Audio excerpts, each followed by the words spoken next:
विमल, पोलो, जोबा केसरी, हर पल मनाओ केसरी त्योहार। एक सेकंड, इस डिबेट को रिज्यूम करेंगे। अभी जरा पहले राजीव रंजन के पास आपको ग्राउंड जीरो ले चलता हूं। राजीव, बिहार में जनता का मूड भी भांपने की कोशिश कर रहे हैं कई दिनों से। राजीव, ये पीएम को जो मां की गाली दी गई, क्या वाकई आपने भी वहां पर महसूस किया कि बीजेपी और एनडीए जिसे इसे मुद्दा बना रहे हैं, वहां की महिलाओं में भी नाराजगी है? और महिला वोटर बिहार के चुनाव में इस बार भी हर चुनाव की तरह ज्यादा पुरुषों से इंपॉर्टेंट होगी क्या? टर्नआउट भी हमेशा महिलाओं का ज्यादा ही रहता है बिहार में, 4-5-6% ज्यादा ही रहता है। राजीव,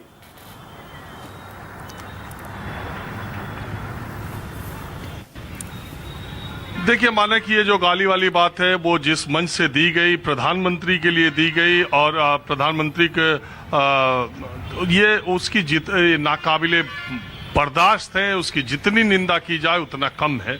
और ये जो राजनीति का स्तर दिनों दिन भाषाई मर्यादा का गिरते जा रहा है, और जिस तरह की भाषा का प्रयोग कोई एक पार्टी की बात नहीं है, दोनों तरफ की बातें हो रही हैं। और सबसे ज्यादा चिंता की बात है जब राजनीति में शुचिता, मूल्य, आदर्शों, नैतिकता की बात तो कही जाती है, लेकिन जो आने वाली पीढ़ियां हैं वो जो विमर्श देखती हैं, जो बातचीत का अंदाज देख रही हैं नेताओं का, तो मुझे लगता है कि उनको बहुत निराशा होगी। और ये देश के लिए अच्छा कतई नहीं है कि आप जो है दुनिया के सबसे बड़े लोकतंत्र में गाली गलौज पर राजनीतिक प्रतिस्पर्धा आ जाए। सिर्फ मैं इतना ही कह सकता हूं। जहां तक इसको मुद्दा बनाने की बात है, निश्चित तौर पर ये पहले से ही पता था इस घटना के होने के बाद कि इसको मुद्दा बनाया जाएगा। और ये जब वोटर अधिकार यात्रा खत्म हुई है, आप देखिए उसके बाद और प्रधानमंत्री के लौटने के बाद इस पर एनडीए आक्रामक तौर पर इस बात को आगे करेगा।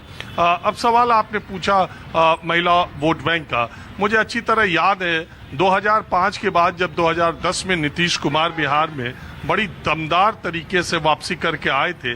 जहां तक मुझे याद है उस समय मैं पार्लियामेंट में था, संसद में। नतीजा आया था मणिशंकर अय्यर शायद उस समय पंचायती राज मंत्री थे या पद से हट गए थे, लेकिन वो पंचायती राज मंत्री का कार्यभार उनके पास था उस समय या उसके पहले था, मुझे अभी इतना याद नहीं आ रहा है। लेकिन वहां पर अनौपचारिक बातचीत में मणिशंकर अय्यर ने यह बात कही थी कि इस देश में महिला को एक वोट बैंक के तौर पर सबसे पहले और सबसे महत्वपूर्ण रूप से किसी ने समझा तो उस नेता का नाम नीतीश कुमार है।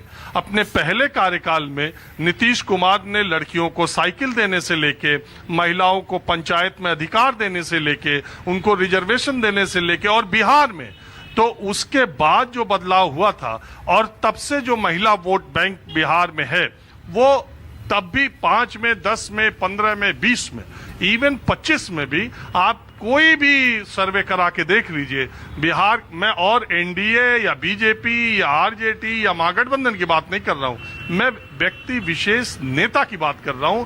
नीतीश कुमार बिहार की महिलाओं की पसंद के तौर पर किसी और भी बीजेपी के किसी भी नेता से बहुत ज्यादा ऊपर है। उसके बहुत सारे कारण हैं। और आप बिहार के गांव में जाएं, बिहार की महिलाओं से बात करें, जीविका दीदी से लेके करीब करीब गांव की सारी महिलाओं को, और वो बिहार की महिलाएं अब सड़क, अपने गांव, अपने कस्बों से कदम बाहर निकालने लगी हैं। लॉ एंड ऑर्डर सिचुएशन की जो बात है वो है ही। अभी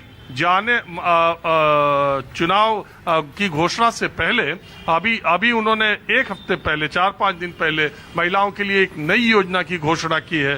तो वो महिलाओं की, और दारूबंदी जो है, शराबबंदी, उसने महिलाओं का दिल जीतने का काम किया। तो मैं जहां तक मानता हूं, इस बात को कहने में मुझे कोई गुरेज नहीं है कि बिहार की महिलाओं में नीतीश कुमार नंबर 1 पर है। और वहां उस तरह से नंबर 1 है जिसमें एनडीए का भी कोई नेता, बिहार के लेवल का और राष्ट्रीय स्तर का भी, इस मामले में उनके कहीं किसी करीब नहीं है। और महागठबंधन की तो बात ही छोड़िए। तो ये तो बात है। लेकिन सवाल ये है, ये जो चर्चा आप कर रहे हैं, मुझे ऐसा लगता है ये गाली वाला मामला जो है इसको तो उठाया जाएगा, सब कुछ बातें सामने आएंगी, लेकिन बिहार के चुनाव के मुद्दे सबसे इम्पोर्टेंट, मैंने कल भी कहा था और आज भी आपसे ये बात कह रहा हूं, मेरी समझ से सबसे इम्पोर्टेंट मुद्दा नीतीश कुमार है। अगर चुनाव से पहले ये संकेत नहीं जाता है कि एनडीए के सरकार में आने के बावजूद पक्के तौर पर नीतीश कुमार मुख्यमंत्री बनेंगे तो फिर नीतीश कुमार के चाहने वाली इन महिलाओं का और उनके काम को पसंद करने वाली महिला वोटरों का और उनके समर्थक जो नीतीश कुमार को किसी भी परिस्थिति में चाहे आरजेडी सपोर्ट दे चाहे बीजेपी दे, इससे उनको कोई मतलब नहीं। तो वो जो एक बड़ा चंक है वो किधर जाएगा ये कहना बड़ा मुश्किल है। ये मैंने कल भी आपसे कहा था। थैंक यू राजीव, बहुत धन्यवाद, क्योंकि राजीव को माहौल क्या है के लिए जाना है।